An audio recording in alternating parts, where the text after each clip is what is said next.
Hi and welcome back to my channel. Today's video is part 5, so the last part of the early childhood development series. I'll be talking about school-age children, and just to quickly clarify, since it is the early childhood development series, when I say school age, I'll be referring to elementary school age children, so ages 6 through 10. I will be posting another video in a few weeks about music therapy and preteens to kind of pick up where we leave off today, but today, ages 6 through 10. I did spend a few years working as a music and behavioral therapist when I first moved down to Los Angeles, so 7 years ago. And I primarily worked with elementary age students.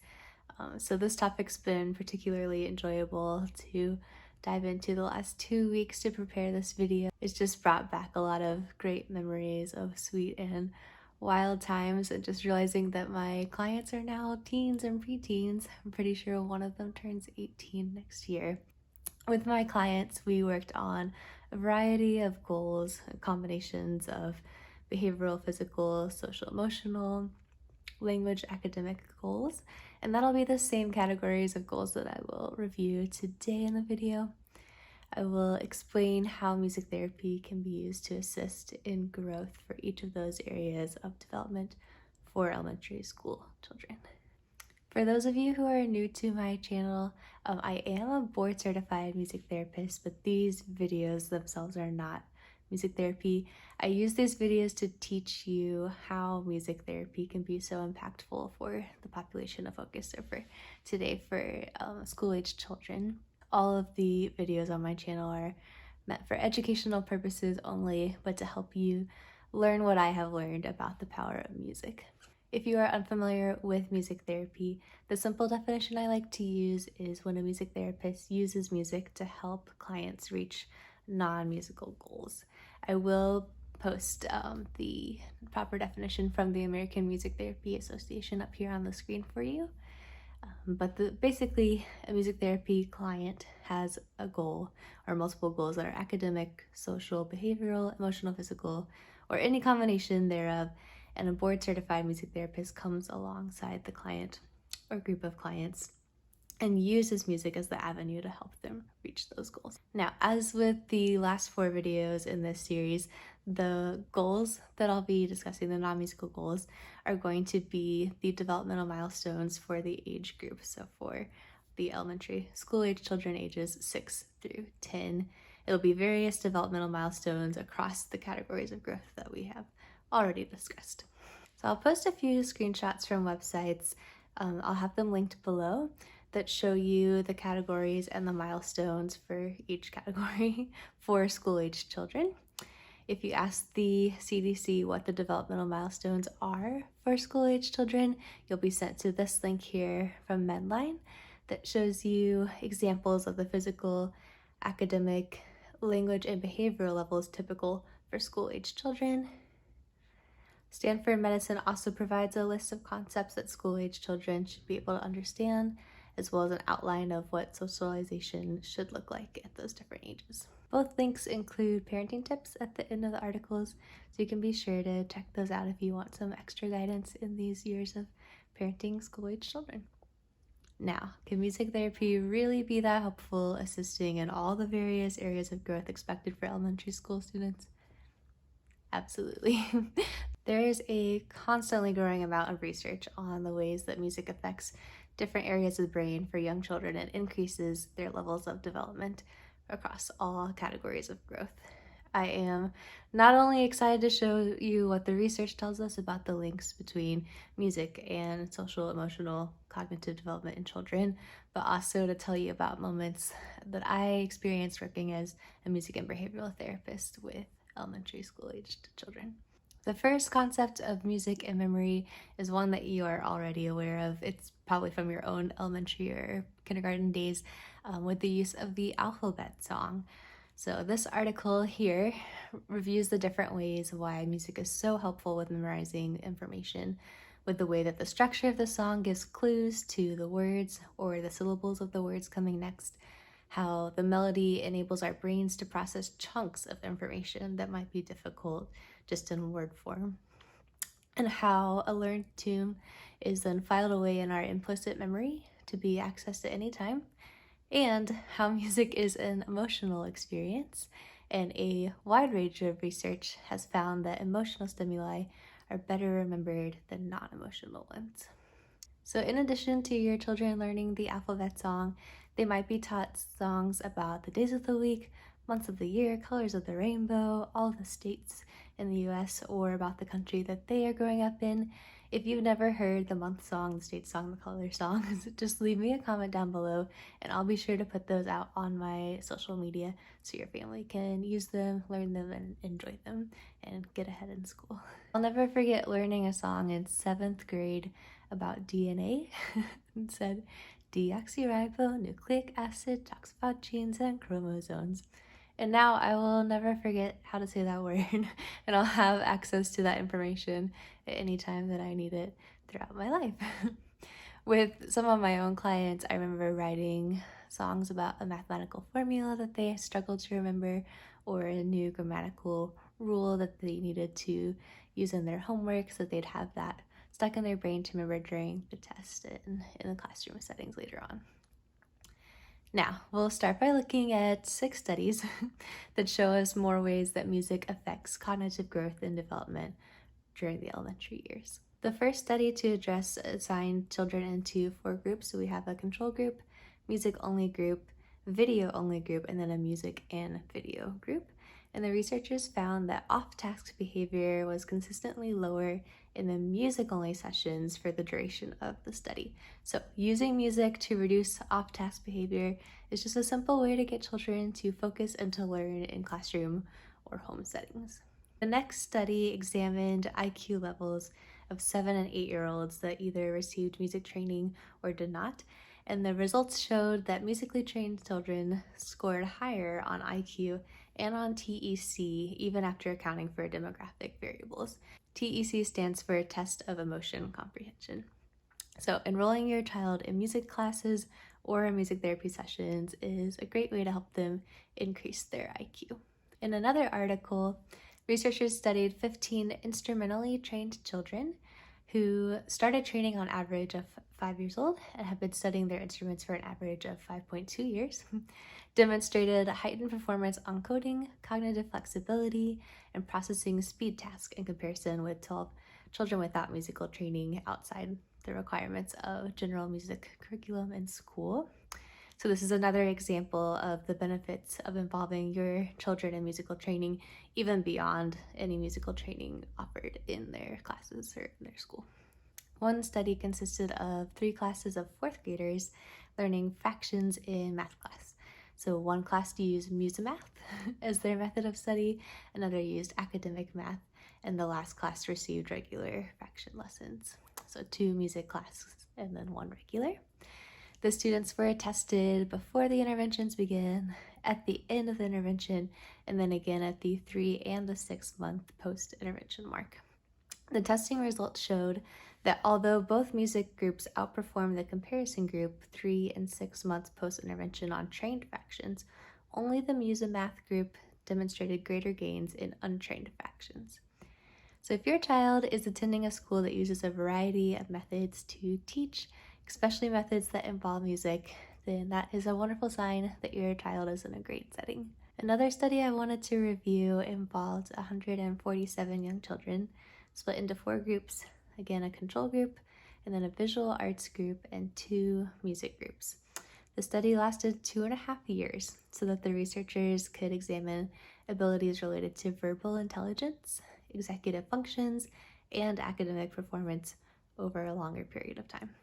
Unsurprisingly, they found that the visual arts group performed the best in visual spatial tasks, and then the test scores on inhibition, planning, and verbal intelligence significantly increased in the 2 music groups over time as compared to the visual arts and the no arts controls. The final study to review was divided into 2 groups, so the children in the experimental group, which involved 63 children, received individual piano lessons weekly for 3 years and were given an acoustic piano to their families at no cost. Children in the control group, 54 of them, did not participate in any formal instruction. Participants were administered tests of self-esteem, academic achievement, cognitive abilities, musical abilities, and motor proficiency at the beginning of the project, and then throughout the 3 years of piano instruction. The results indicated that piano instruction had a positive effect on children's self-esteem and school music marks. I love that study because it goes to show, again, the effects of music are not just on cognitive development, but across so many areas of development for a young child. So let's look at some other areas of development. So just as you use music to hype yourself up for a workout or a run, or use music to calm or focus yourself during a yoga or Pilates routine, you can use music to help your child to reach their physical developmental goals, whether those be getting an hour of physical activity in daily or jumping rope. You can just put on a playlist that's peppy and throw some pillows out in the living room and have them hop around on those to match the beat of the music. You can have dance-off parties with them. I don't know if DDR sets are still available, but you could buy one for them to enjoy with their friends, or you can sign them up for ballet or other dance classes that incorporate a beautiful mix of music and physical activity. I have other studies that show you the relationship between music and physical activity, so go ahead and buckle up for a few of those. The first article I want to show you says music therapy seems to have an effect on personal relationship, emphasizing the positive benefits of active listening and performing, and this in turn sets the context for developmental change. A further investigation of the data revealed the importance of hand-eye coordination for developmental changes. The active element of musical playing, which demands the skill of hand-eye coordination, appears to play a significant role in developmental changes as they occur in a therapeutic musical relationship. Another study I reviewed included 2 groups, one that used hand clapping songs and another that used music appreciation guided listening curriculum with first, second, and third graders, and they found that the children who received the hand clapping song intervention were more effective in developing bimanual coupling, writing proficiencies, and handwriting compared to the children who received the music appreciated guided listening. This study is a great demonstration of how music paired with a physical activity or movement leads to wonderful results in multiple disciplines of life and development. In past videos, I talked about the benefits of songs with motions, and then I posted a few examples of songs on my social media accounts. You're welcome to review those and to use them at home with your children as long as the songs are age appropriate for your child. In my own experience working with an elementary school student who wanted to increase his scores on spelling tests, we used a paddle drum and a soft drumstick to hit the drum for each syllable of the word and then for each letter of the word when he spelled them out. And having a physical and musical activity paired with the repeated studying of the words on his spelling list not only motivated him to study more, but it increased his ability to properly spell the words on his list during and after the music therapy sessions. The last study to review is about both fine motor skills and auditory discrimination abilities. So researchers examined children who received at least 3 years of instrumental music training, and they found that they outperformed their control counterparts on 2 outcomes closely related to music, the auditory discrimination abilities and the fine motor skills, and on 2 outcomes distantly related to music, vocabulary and nonverbal reasoning skills. Duration of the training also predicted these outcomes. So this study seamlessly leads us into the ways that music positively affects language development in children as well. I found more studies on the relationship between music and language development than any other discipline, so get ready for a wealth of knowledge here. I will try not to overwhelm you with the amount of research that I found. Just know there's plenty out there, so if you want to dive in deeper after this video, go for it. I'm going to try to keep the video to about 20 minutes in length, so I cut some out. One study involved 59 kids, all 7 years old, that incorporated music training, visual arts training, or no training, and they found that the special music training had a significant effect on reading accuracy and word reading. Additionally, positive correlations were found between rhythmical ability and decoding skills. Another study divided 8-year-olds into two groups of 25 that either participated in the music-based program or in a painting program. The pretest results for both groups showed the same levels of ability to recognize speech segmentation, but both behavioral and electrophysiological measures showed improved speech segmentation skills across testing sessions for the music group only. These results show that music training directly causes facilitation in speech segmentation, thereby pointing to the importance of music for speech perception and more generally for children's language development. The term speech segmentation is used to mean the ability to identify words that are mixed in with a stream of nonsense syllables. A third study tested whether the length of time that children took music lessons was associated with word decoding and reading comprehension skills in a 6 to 9-year-old normal achieving readers. The results revealed that the length of music training was not associated with word decoding skills. However, the length of training predicted reading comprehension performance even after controlling for age, socioeconomic status, auditory perception, full-scale IQ, and numbers of hours that children spent reading per week, and word decoding skills. In another study, researchers conducted a quasi-experimental study where participants were allocated to a music program, a science program, or a control group.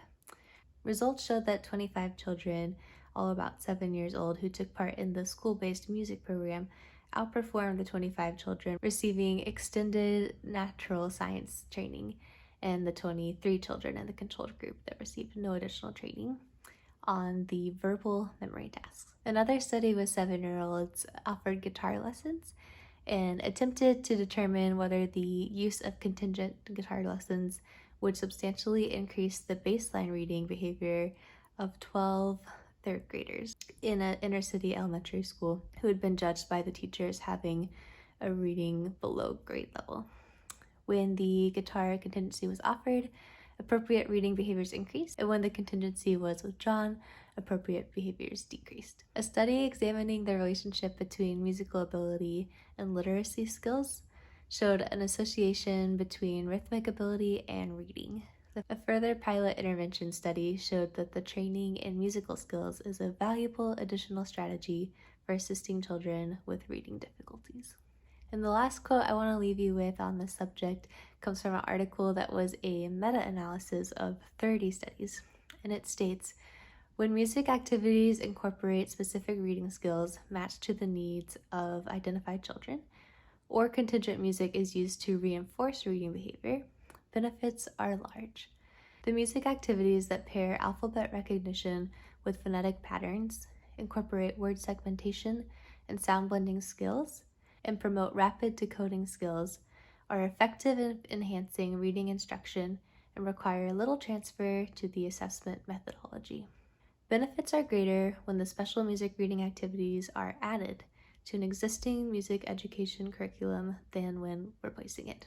All schedules of intervention are equally effective regardless of whether daily, intense, short-term, or weekly periodic intervention spread across the school year. And finally, I will review a few studies that show the relationship between music and the growth of social skills, and then I will wrap up this video. The first study used musical group interventions for a year and then compared the pre- and post-test results for the music group and the control group to evaluate scores for the EPMCs, or the empathy promoting musical components, and found that the children in the music group showed higher emotional empathy scores after the study compared to the beginning, and higher scores than the control children at the end of the study. Another study compared 3rd and 4th graders after 10 months of receiving or not receiving music lessons. All of the students took pre- and post-tests to evaluate their pro-social skills, and the results showed that compared to the control group, children in the music group had larger increases in sympathy and pro-social behavior, but this effect was limited to children who had poor pro-social skills before the lessons began. So as the research has clearly shown, music and music therapy have a powerful influence on the growth of multiple developmental areas for school-age children. I greatly enjoyed being a music and behavioral therapist, working with elementary students and incorporating all that I had learned from the science behind the music and the brain, and then assisting my clients with their social, emotional, behavioral, and academic needs. I hope, genuinely hope, that this video empowers you to feel more enabled to help your elementary student across multiple areas of development in the next few years of their life. If you want more personalized advice, just sign up for a consultation session online. I'll link my website below. I don't know when my baby boy is going to make his appearance, so maybe book them sooner rather than later, just in case. And of course, if you have the means and ability to book music therapy sessions for your school-age child, I highly, highly recommend doing so.